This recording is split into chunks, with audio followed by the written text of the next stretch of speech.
মান বজাত পথচাৰী যেতিয়া নেকি চুলুং গৈ আছিল গাড়ী লৈ, তেতিয়া এইখিনি জেগাতে চালে দুটা বাঘ। সিহঁতে গাড়ীখন ৰখাই বহুতবাৰ আপাৰ ডিপাৰ দিলে, চিগনেল দিয়াৰ পিছত বাঘ দুটা তাৰমানে এইপিনে এটা এইটো চাইডত দৌৰিলে আৰু সেইটো চাইডত দৌৰিলে।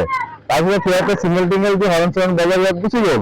যোৱাৰ পিছত আমি যেতিয়া ৰাতিপুৱা উঠিলো তেতিয়া সিহঁতে ভিডিঅ'টো আমাক দিছে, যেনে কথা এইখিনিত আপোনালোকৰ বাঘ আছে।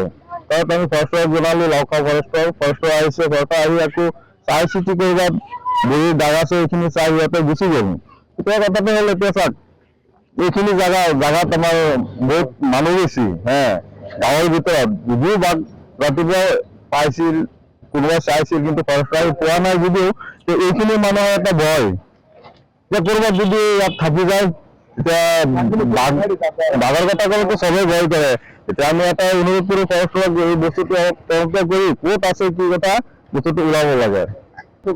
দুটা এতিয়া 3:10 মান বাজিছিল, সিহঁতে তাৰমানে চুলুং যায় যে চুলুং বজাৰত গৈ আছিল। তেতিয়া সিহঁতে গাড়ীৰ আগত সিহঁতে গাড়ীৰ পৰা নামা নাই, গাড়ীতে আছিল। তাৰ পৰা সিহঁতে দেখিলে আৰু ভিডিঅ' বনালে। এইখিনি জেগাৰ নাম 3 নম্বৰ বুলি। এটা ৰাস্তা ৰাতি 12টা, 1টা, 2টা, 3টা নাই, মানুহবিলাক চলি থাকে, গোটেই ৰাতি মানুহ থাকে। এতিয়া সেইটো এটা কথা। আৰু এতিয়া চাওক ইয়াত আমাৰ বহুত ল'ৰা ছোৱালী আছে, কেতিয়াবা কিবা এটা হৈ যাব পাৰে। তাৰ কাৰণে ফৰেষ্টক অনুৰোধ জনাইছো যে বস্তুটো ক'ত আছে তদন্ত কৰি ওলাব লাগে। গতিকে পিছত মই 2-4জনক ফোন কৰিলো, এনাউন্সমেণ্ট দিলো। লগে লগে 2-4জনে আকৌ আমাৰ ফৰেষ্টক ফোন কৰিলে, তেখেতলোকে নিজে আহিছে, আহি পেলাই ফিল্ড তদন্ত কৰিছে, চাইছে ভৰিত দাগো আছে। গতিকে এই মই বিশেষকৈ আমাৰ বন বিভাগসকলক অনুৰোধ জনাইছো, তাৰপিছত যিহেতু এইটো এটা জনবহুল এৰিয়া, মেয়ৰ আমাৰ বৰগুলি বজাৰ, গতিকে বহুত মানুহ অহা যোৱা কৰে, গতিকে ক'ৰবাত লুকাই থাকিব পাৰে। গতিকে মানে সঠিক তদন্ত কৰি বস্তুটো ইয়াৰ পৰা খেদাৰ ব্যৱস্থা কৰে, তাকে মই অনুৰোধ জনাব। সেইটো মানে এতিয়ালৈকে আমি ৰাতিপুৱাৰ পৰা আমি এটা প্ৰচেছ কৰি আছো, কিন্তু এতিয়ালৈকে কোনো সংগত পোৱা নাই। কিন্তু এইটো ধৰি পোৱা নাই যে ক'ত কোনফালে গৈছে না ইয়াতে আছে, ক'ৰবাত লুকাই আছে, আমি এতিয়ালৈকে সঠিক হিচাপে কৰিব নোৱাৰো। দুটা বাঘ, এটা ডাঙৰ এটা সৰু।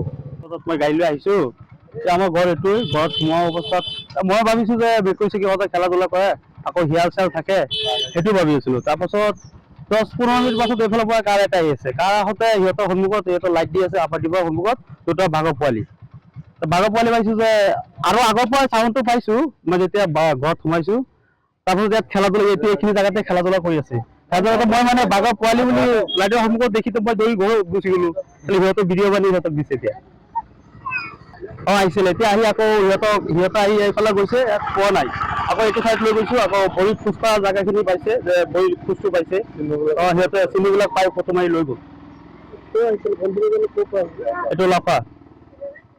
এতিয়াতো সিহঁতে আহিছে, আহি তদন্ত কৰিলে এতিয়া নাই। কিন্তু ৰাতিৰ ভাগত হ'লেও তেতিয়া জংঘল ধান খেতি চেতি আছে, এতিয়া ক'ৰবাত পলাই থাকিব পাৰে। ৰাতি হ'লে ইয়াত আমাৰ বহুত মানে কি কম, এইটো ব্যস্ত গাঁৱৰ ৰাস্তা হয়, এইটো গাঁৱৰ মানে সৰু ল'ৰা ছোৱালী বহুত আছে। ৰাতি হ'লে এবাৰ আহি তদন্ত এটা দিলে ভাল হয়। আৰু এইটো 3 নম্বৰ বুলি।